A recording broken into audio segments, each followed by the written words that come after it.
Proses membuat dodol Aceh, yang pertama kita sediakan tepung ketan 1 kilo, gula, kelapa parut, vanili.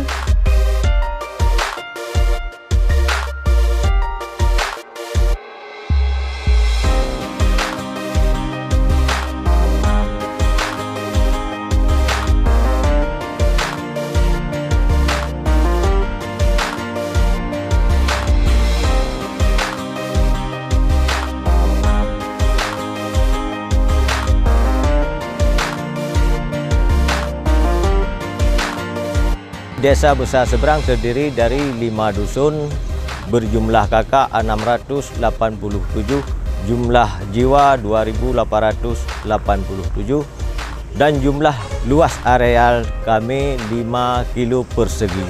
Mata pencarian masyarakat kami terdiri dari jumlah besar petani sawah dan ada juga PNS dan pedagang.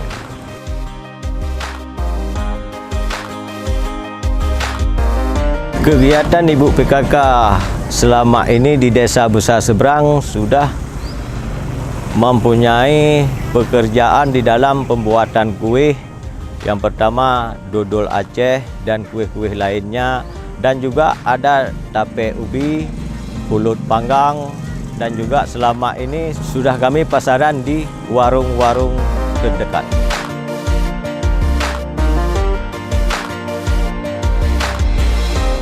Dengan ada pembuatan kuih ini sangat membantu ibu-ibu yang ada di desa kami.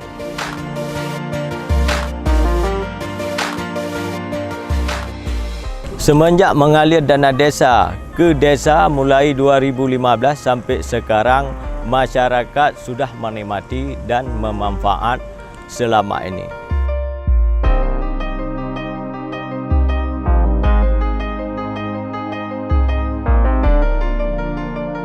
Harapan saya selaku Guci dana desa untuk ke depan selamanya.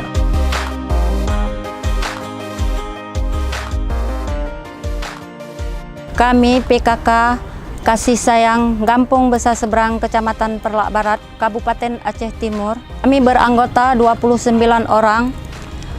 Salah satu kegiatan kami di sini, kami membuat kue khas Aceh, salah satunya yaitu dodol. Kami sering menerima pesanan dalam acara perkawinan atau adat istiadat Aceh.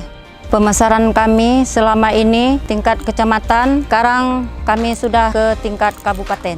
Alhamdulillah, selama ini dodol yang kami buat belum pernah mengecewakan pembeli. Kami siap menerima pesanan dari mana saja.